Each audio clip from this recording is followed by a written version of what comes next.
We are officially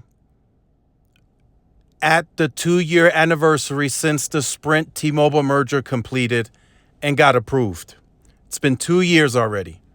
Went by very fast, if you ask me. Time's flying by anyway.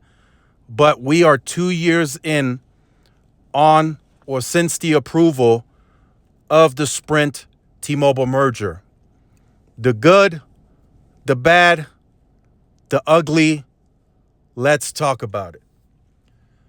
So T-Mobile earlier this morning released an article pretty much talking about the 2-year anniversary, how it's gone, and kind of what the initiatives and moves are going to be moving forward.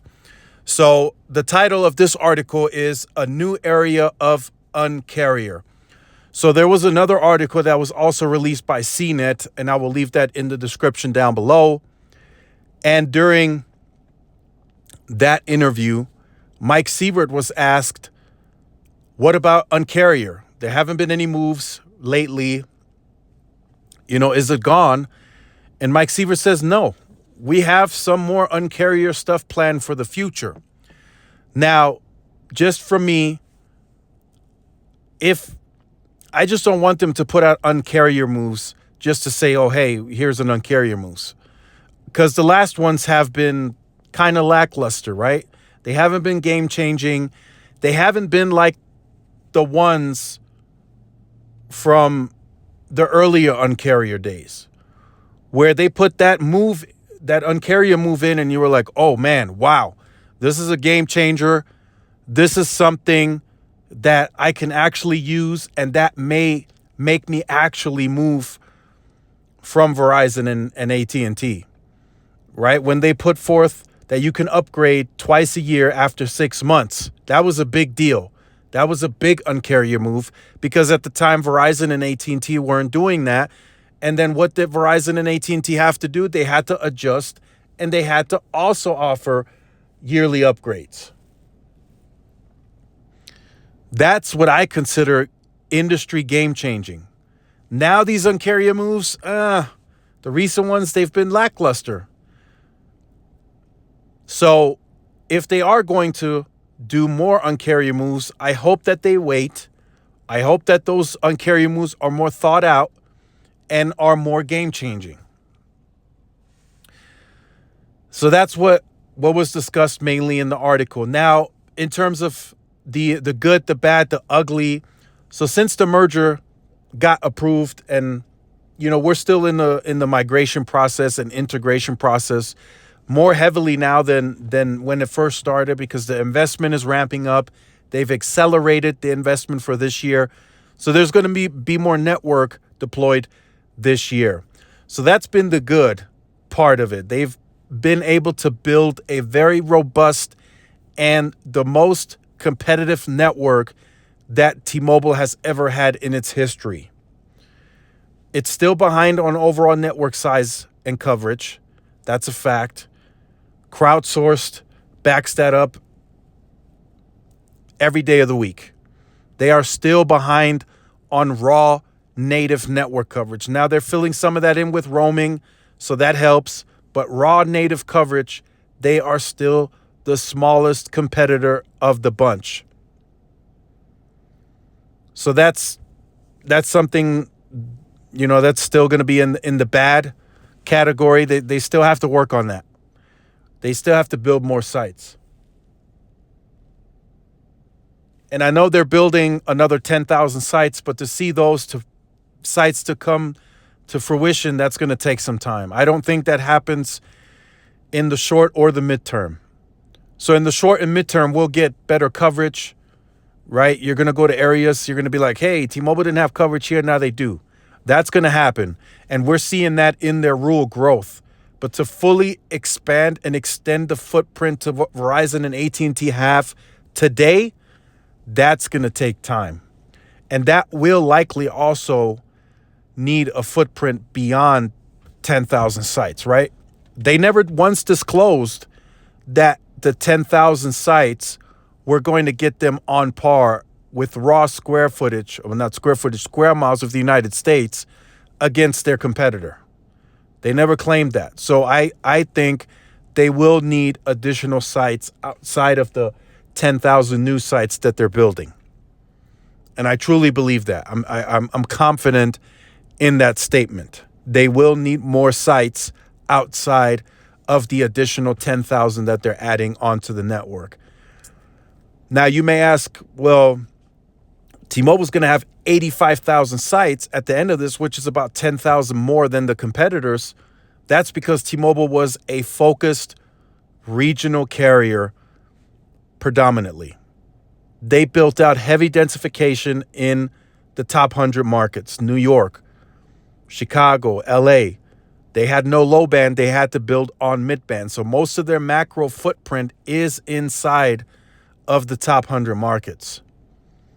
So that's why they have so many sites, because they had to build on a mid band grid. They had no low band. So that they had to make a choice. They had to be like, okay, we're going to attack the consumer. We're going to come in disruptive. We need to back that up with a good network in the top 100 markets. Then, of course, eventually they got low band. Then they got more low band, and then they started building out. The rest is history. But regardless, they're still behind on raw native coverage. Many of you are commenting saying Eastern Arizona, Southeastern, they need more work. They need more work in Utah. I seen it going I-10 east towards San Antonio. The corridor of I-10 is the most busiest interstate in the United States from what I've heard and from what I've been told. And T-Mobile still doesn't cover it fully. So that's just work that they're going to have to do over time. It just can't happen overnight. You can't, from one month to the next month. Heck, even from going from 6 to 12 months, you just can't make up a decade worth of Verizon and AT&T investing way more than you were. Right? The gross profit that Verizon and AT&T are making now, they've made a lot of that gross profit during LTE. They were and have been bigger companies at scale versus what T-Mobile is today, even as a merged company. So you need time. You need physical time to scale to get to the footprint of Verizon and AT&T. T-Mobile, they'll tell you in the media, they'll try to play it off. They'll say, no, we're closer. We're getting there. No, that's just talk. That's investor talk. That's getting people on board to invest in your company. If you go up on a stage and you say, hey, look, I'm about 700,000 square miles behind my competition. It's realistically and honestly going to take me another 7 years to get there. You're not going to get investors to invest in your company talking like that.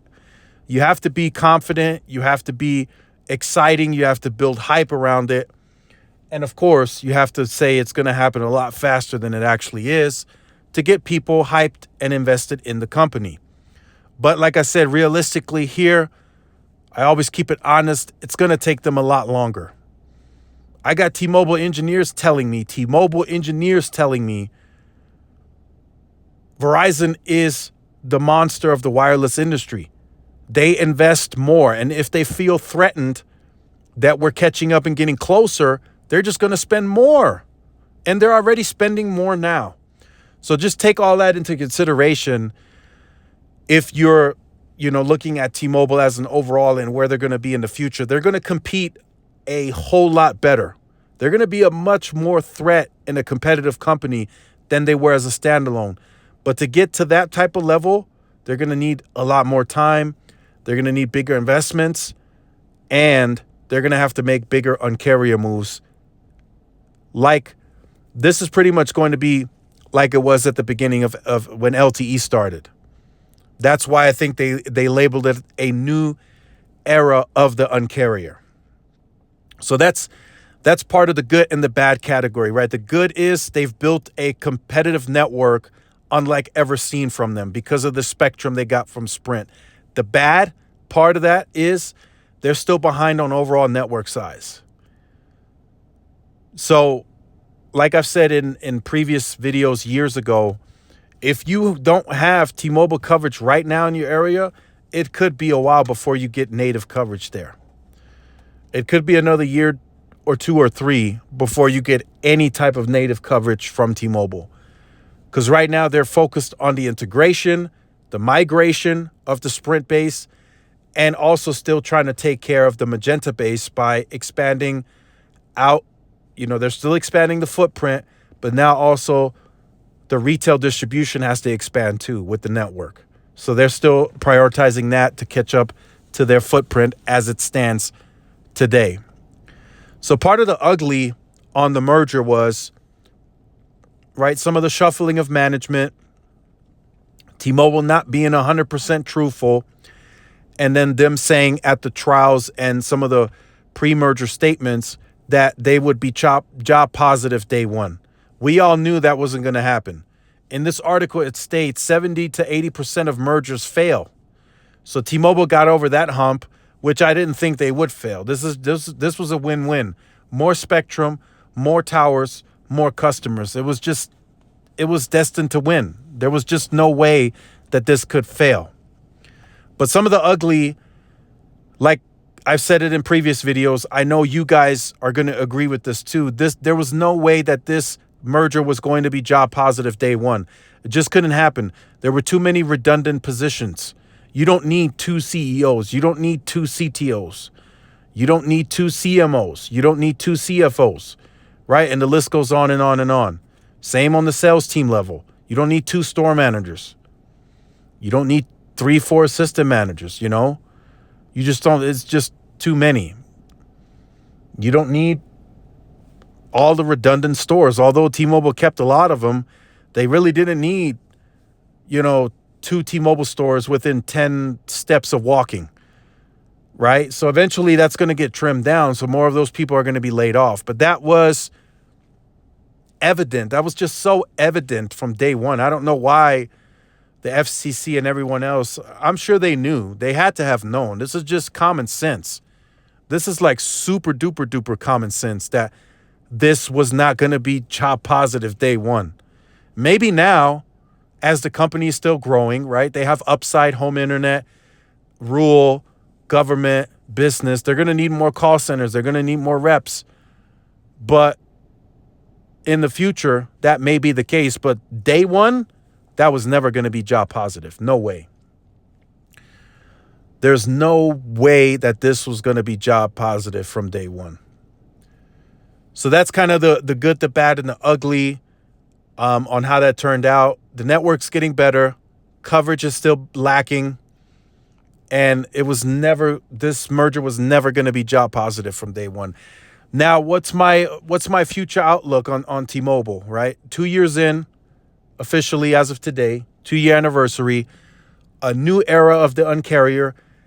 I'm kind of thinking to myself, I don't know how you guys are going to feel about it. What else can T-Mobile do? What other steps and moves can they do? Verizon already outdid them on value, right? They got all this streaming and gaming. And so if T-Mobile got more involved in that, they would just be considered, oh, you're copying Verizon now, right?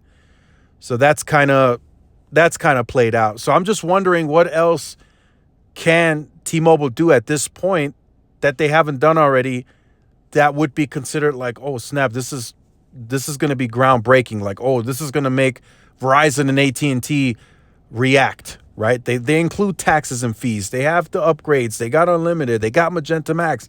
What else are they going to do, right? That's for them to figure out, of course. They're the business. They're the company. But I just hope it's thought out. It's well investigated, well researched, that they're actually going to put something into play that's going to be game changing. I think that's going to be very, very important for the next Un-carrier move. It has to stick. It can't be another Un-carrier where we're just going to be like, oh, well, this is whatever. What's the next one? We can't have that reaction. This next move has to stick. It has to be a big one. It's got to be a big one, especially going into the fifth generation of wireless. So the future outlook, I think, besides the Un-carrier, I think T-Mobile can and should be more aggressive. Now, you might be like, whoa, what do you mean? T-Mobile's all over TV, the marketing. They're always telling us about the leadership. I think where T-Mobile becomes more aggressive is the story, right? T-Mobile says they always have to tell a story, and then they take that story and they tell it to the market, right? Right now, it's the 5G leadership. That's the story that they're telling. But the reason I bring up more aggressive is because T-Mobile needs to be at the forefront of everything. When you say leadership, you need to be out at the forefront of everything. I'm talking cloud, mobile edge compute, network as a service, businesses. T-Mobile needs to be at the forefront. They are no longer the scrappy competitor. They're the key word in their marketing in the conferences is leadership. They are no longer the scrappy competitor. Maybe by the numbers, maybe by the percentages, the underpenetrated segments that they compete in, business, government, rural, maybe they're still the scrappy competitor if you want to consider that. But when you go out and say you're the leader, that means you're the best. You're the leadership, right? You're taking charge. You're number one.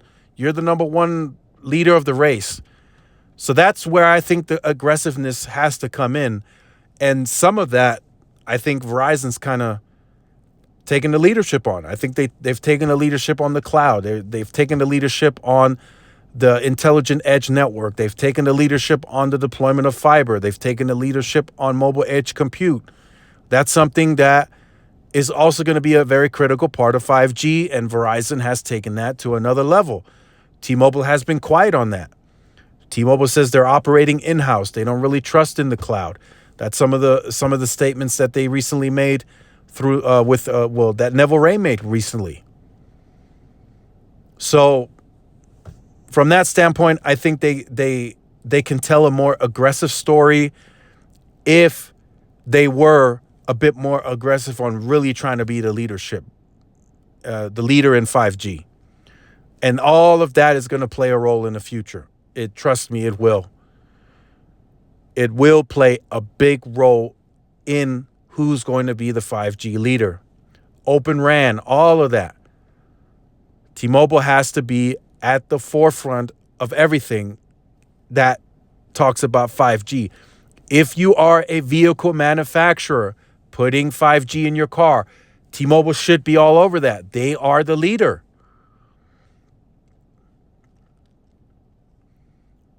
AT&T has 80% share. That's dominant share on that space. T-Mobile needs to step in. You want to put 5G in that vehicle? I'm your partner. I'm your guy. I got the leading 5G network. And that's what I mean by the aggressiveness moving forward. They need to be very aggressive going forward. They have to be, because Verizon is coming with more funding. AT&T is coming with more funding. They're going big. And they already have the mind share and the perception. So that's already a negative towards T-Mobile. So T-Mobile has a story to tell. I think they can increase and get more aggressive telling that story. They need to up the CapEx too. They have to go big.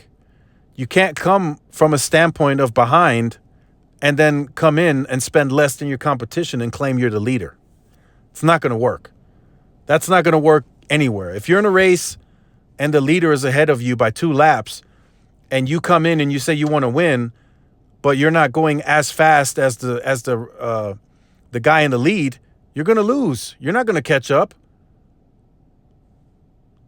That's just how it goes. That's just common sense.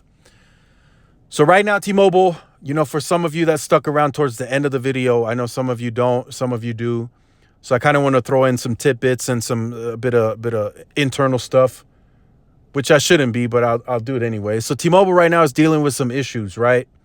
There's some stuff coming up in the next several months that you'll see that'll kind of shift the industry a bit. And T-Mobile in the last 2 months lost about 15% of their sales teams, right? And they're having a hard time getting internal employees to apply for management positions. So they're having a bit of a harder time getting people on board. We saw that recently, not too long ago, with them increasing the hourly pay at the call centers. So we'll see what they do. They're kind of in a tough spot right now from what I'm hearing with the contacts. They're looking at other ways to increase maybe pay, benefits, maybe more lucrative commission. We don't know. It started off with the bonuses that the managers got, but those bonuses were literally for relocations. That's how bad it gotten at one point. Like managers were leaving, for example, Phoenix, relocating to Philadelphia, but it was contingent on them getting a bigger bonus. Actually, it was a pretty big bonus. But now they're kind of working through those troubles. If they do get more aggressive and the market shifts and the uncarrier moves come out, they want everybody to be ready. They want the sales staff to be there. They want call centers fully staffed to be able to handle the traffic. Right? During the Super Bowl, when they first showed the ad, the home internet ad, the queues were overloaded. Everybody was in the queue, 30, 45-minute wait times before they could get to a sales rep. And I don't know the exact number, but a lot of those calls dropped off. And in sales, if you're familiar with sales, a lot of people buy on impulse. You want to close that right then and there. Even if it's just questions, you want to reel them in. You want to close them. You don't want to let them off the hook. Because if you let them off the hook, they may not call back. They may forget. They may go somewhere else. You need to get them right then and there. So that's my video. That's my take. Thoughts on the 2-year anniversary of the T-Mobile merger. There's plenty more to come from T-Mobile. They're not the best overall yet, but they're far more competitive now than they were 2 years ago. Trust me. Their home internet, I'm still testing it. I will still report on it. It's good. Could be better, but it's good. So that's working for them. So that's revenue, profits. So they're making use of the first use case of that capacity, which is going to be home internet. And if they just invested more and got small cells up and had a plan with millimeter wave, they could get more customers. But again, that's a topic for another video. So make sure you guys like, share, subscribe to the channel. Follow the social media outlets for more updates and interactions. This is Tyrone with Tech Life. I'll see you on the next one. Peace.